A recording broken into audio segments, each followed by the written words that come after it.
Welcome everyone, I'm Brigitte Roy, Head of Partner Sales for Cognizant, Switzerland, and today I have the pleasure to be with Katherin Kind, Chief Data Scientist Director for Cognizant. Welcome, Katherin. Thank you very much, Brigitte. It's excellent being here with you. Katherin, what is your definition of AI? Well, there's different definitions, but I like to go with mine into that I say that AI is actually applied mathematics. So you need an algorithm as well as then as data, and the entire IT ecosystem where it runs, it should be able to mimic the cognitive ability of a human. And so to give you an example, I started in my career back in 2004 at BMW, where we created the first automatic cruise control, which was mimicking and having the ability to brake and accelerate a car. So it was taking on the cognitive ability and the decision making to control the speed of a car. And so that's the very first time that, even though the term data scientist or AI engineer wasn't coined yet, we were using machine learning and data principles to create exactly that. Wow, impressive. Okay, got it. And now we are actually at Davos at the World Economic Forum. Why is it so important this year? I think that is amazing that they're giving exactly IT, AI, and the digital transformation that is needed, as well as the sustainability, the addressing the risks that digitalization and AI use gone wrong can happen. All these risks can impact and do harm, and they're bringing about leaders as well as thought minds to think, what are the measures, what are the frameworks or the methodologies or the technology that we would need in order to bring in place and first ask that questions. What is what we can do to ensure that those risks do not come, or if they come, that we have something to leverage, act, and be able then to bring and reduce harm. Because it's true, AI has quite a good reputation, yes or no. We can see a lot of progression from the partner business, I can see we have a lot of projects with our partners, including on AI, Gen AI and AI topics. So we can see really good benefit. But also, there's a lot of people who are scared of AI. There was also papers about, to be cautious about AI. What are the risks of AI that you see in your day-to-day? So I think that very, very important is to define the different areas of AI.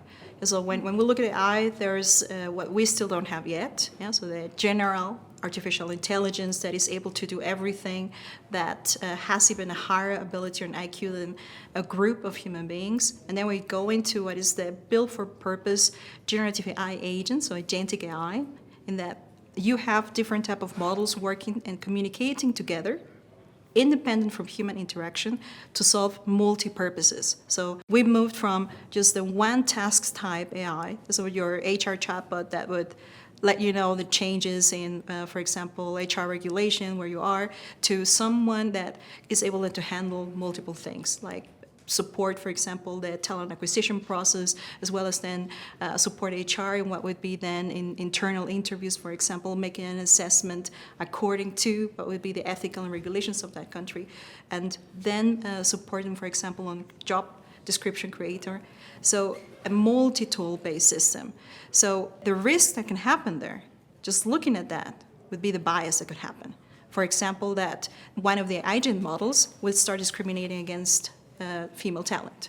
That is the worst that could happen in a company, because there would be missing from a huge amount of the population that would be the right person of that role. So bias is one of the risks, and the other one, of course, is the risk of the company reputation if that becomes also public. And there are all the different type of, let's say, risks. If there is very little transparency, generative AI. A lot of the models are black box, so people don't know neither the data that were used to create it or the mathematics behind that. So we know, for example, that transformer models are used for text generation, which is what everybody is using right now in large language models or middle-sized language models, or even what I call huge language models like O1 from OpenAI. There are areas on that data that might not be useful, number one. And the data that has been fed into them might not be coherent nor might be true, because they wave scrap the entire internet, as you can see it whenever, for example, if you're using ChatGPT 04, and it tells you, well, we were trained till September 2019. So the data might be outdated, and it might be scrapping of an opinion that is giving you as true. So that's what it gives you a full answer. It's called hallucination, might be coming from those, let's say, inadequate data points. So the risks is, do I have enough data? Do I have the right data? And is it actually an LLM that's useful for me? So sometimes it's actually better to analyze what is what I want to do, the outcome. If I'm really going to be using black box, or is it better than to go gray box, which is reduce the size of the LLM. Yeah? That means taking the data points that we don't need and only keeping the, let's say, the particular industry information or role information or process information, and then re-giving it your data. And so that means that you customize it, and then from there you have a better control. And it's great because you're giving it data that you know, that you pre-selected, that you did a data scanning for, and that you know it was collected according to GDPR, responsible AI, also data protection principles. So we discussed bias in Gen AI. What about the bias in AI? Regarding AI, I'll go. So you have, imagine the big bubble of artificial general intelligence, they got agentic AI, then we're moving into machine learning, then we're moving into what would be then CNN, as a convolutional neural networks, and deep neural networks, and then you have Gen AI, which is a subset of DNN. And so as you see, AI can be quite a lot. So there's millions, literally millions, M plus M, possibilities of algorithms and data combination that can create M plus M different type of models, different type of applications. There's still a big, what would be then unknown, and that's why I see the risk framework. So unknown, so we don't know about AI or new methodologies. That within, let's say, this classification still are needed to be invented. And there's maybe not even the mathematics for that, so going AGI. Oh, interesting. Then we have the known unknowns. So the areas that people are researching, for example, AI applied to quantum computing, which is still a pretty new niche. Then you have the known knowns. So the areas that everybody's using, like reinforcement learning, that means the AI learns just like a human by mistakes or doing some things right. Or the areas in which you would have, let's say, the tried and tested models, which are the areas in which you can already start doing a framework. So the only way to do it is that if you have particularly frameworks for understanding, number one, how reliable it's going to be, how trustworthy it's going to be, and that if you ask a question again, that they recall if it's going to be the same. So I can tell you about a company that was able then to break ChatGPT 3.5 by asking the same question thousands of times. And by, iteration 10,000x plus, I don't know which exactly was the number, it revealed all its data, how it was trained. So then there was the risk that if the particular measures, we call guardrails, are not built into the particular model, there's a risk of leaking up data. The main important part is the framework and the process that helps you produce something structurized, that you can have the control on how it's being made. So more or less how you would, let's say, cook something. So you know where to source the ingredients. You know 100%. You want still to trust that the sourcing was sustainable, for example, if you're buying ecological ingredients. This is similar with that data. So you want to trust the data was sourced responsibly, that it was according to data protection rules, that is time-stamped, and you want to know the origin, because that is one of the biggest risks, not knowing where it came from. And by having these particular data rules, as well as the way to work, so that you define from the use cases, the requirements, the particular methodology to use, and to have tools like our partners, that also offer a responsible AI or an ethical AI and a sustainable framework as well. And governance. In the building and then on the generation of the output, right? Correct. You have then a gray box control. But nevertheless, then you want to put then metrics. So KPIs that tell you, for example, through testing, through validation, is how often the same answer, so the recall metric, is coming out. Or how often, let's say, the result, of what would be then when you ask, where you got that from? To point to me the particular email or document that you're referencing. How many times that reference came up, to give it a trustworthy or reliability metric in order then to give the usability. And then also very important, is that it's built for efficiency. Generative AI, for example, for where an AI method, for example, machine learning or even, not even AI, statistical control would be enough to do, for example, predictive analytics. So learning how to size the particular mathematical task to the particular use case is very important. To say when, let's say it's complex enough, you have terabytes of data, you have many different type of data points, you have complex processes, then you know that particularly any of those methodologies is the right thing for you. Okay, good point. So it doesn't apply to all the data set and depending on the size as well. It's what you want to do. So if I want to cook soup, of course, I'm going to need a pot, and I'm going to need a lot of water. And it's different if I'm going to fry an egg. I know I'm going to need a pan, I'm going to need oil. So it's the same thing with how you want to use AI. So it has to be according to the use case, and always, if you're a business, map to your business goals and have the KPI to measure that efficiency and the transparency framework to see, well, is the outcome from your investment coming up? So that you know that any dollar you invested in AI is going to give you a particular ROI. And then for that is that particularly framework of transparency, of having a measurement and the monitoring of the models, of the way they're distributed and the outcomes of that, it's important. Thank you. Today in the Chalet, Cognizant Chalet, actually we spoke also about responsible AI. So you just touched a bit about the topic now. Is there more? Is there a framework that you've developed? Is it something you would like to give us more details about it right now? So we developed at Cognizant our responsible AI framework, so which is then the responsible AI wheel, in which we say, well, their number one thing is that everyone in the organization needs to be trained, needs to understand why is it important about the way that AI is being used. Now that through, for example, our partner, Microsoft, with Copilot, it's created now and democratized AI. So there is now a new role that everybody has, the citizen developer. Nobody needs to know coding anymore. Nobody needs to know software engineering principles. And now everybody can do their own applications. So what do? You simply cannot let your employees just loose with that tool. So you want it to be efficient, to bring in operational efficiency, but also to remind them of the risks. Yeah? So there is ways on using that tool. So I wouldn't give you, for example, a chainsaw without even training you first and telling you about the risks that when you're cutting wood, if you don't have the proper gear, you could actually harm yourself. So you want to do the same thing as a company, to build in your organization the training framework for everybody, the policies, the guidelines, as well as what would be then the methods for monitoring back exactly what is going on.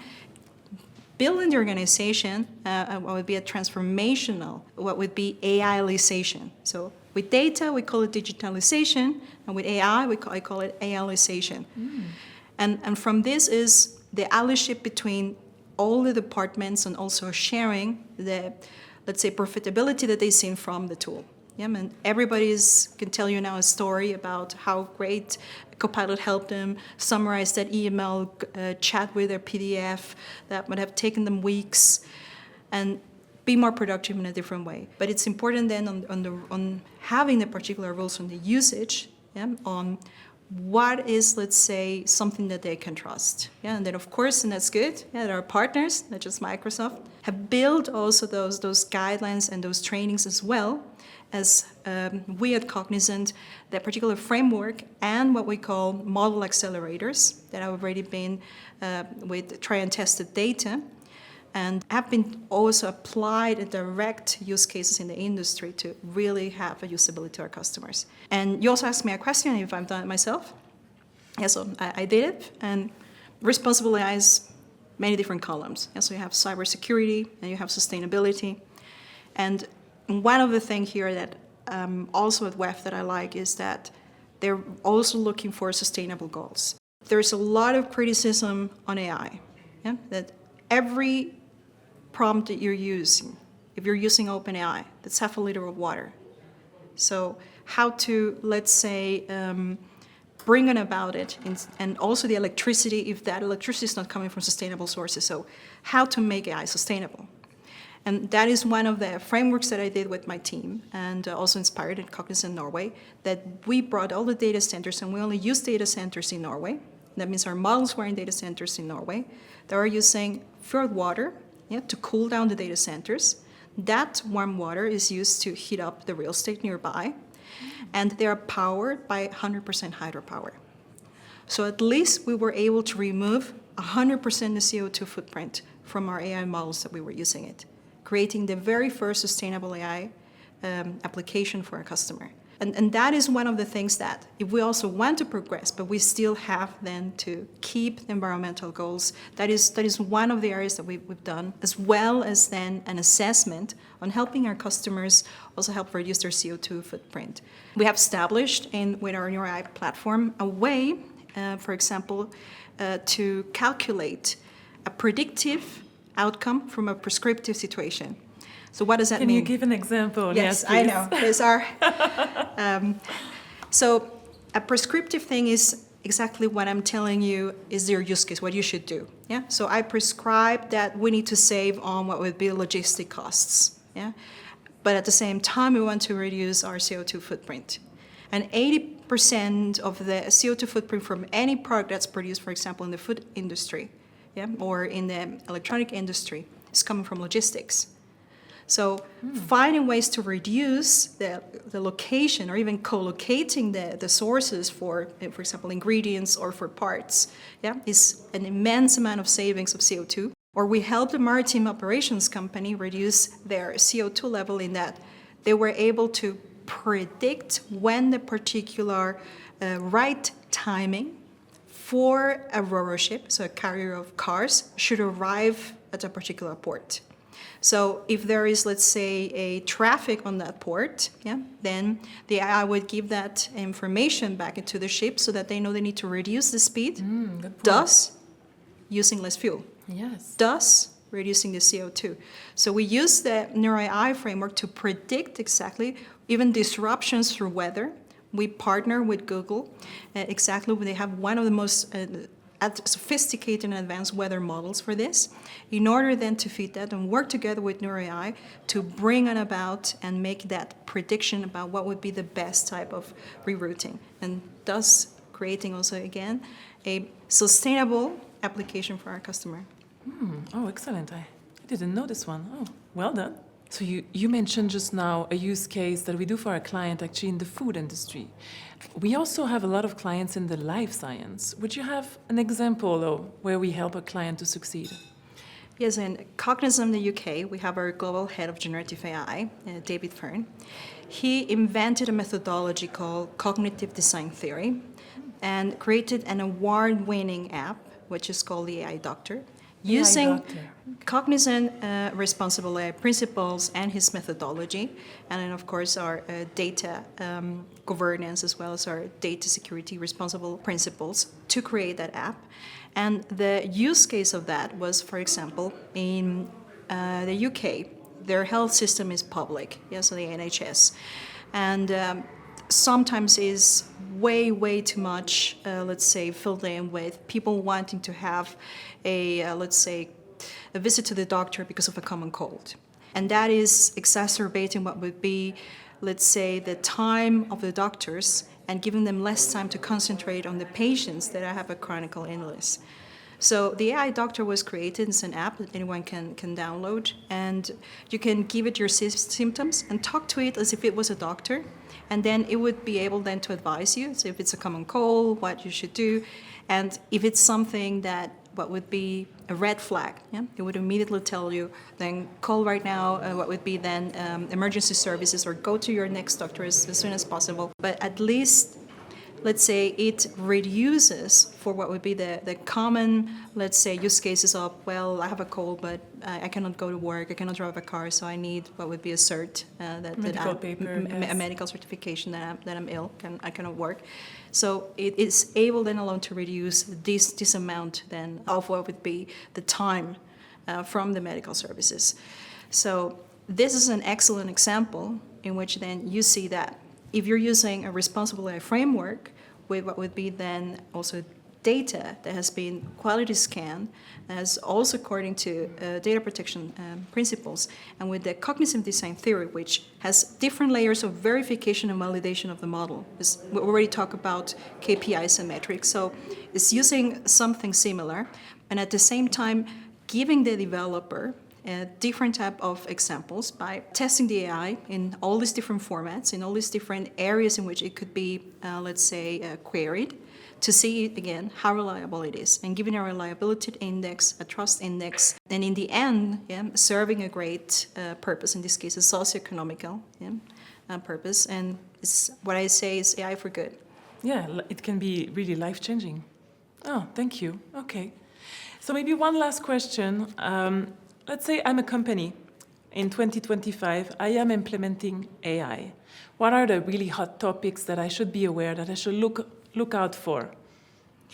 So let's say that if you've already decided to use AI, I am going to, let's say, make the assumption that you already have data governance and you have mastered data management. Yeah? Because if you have not mastered your data, you should be very, very careful in using AI, particularly the complex use cases.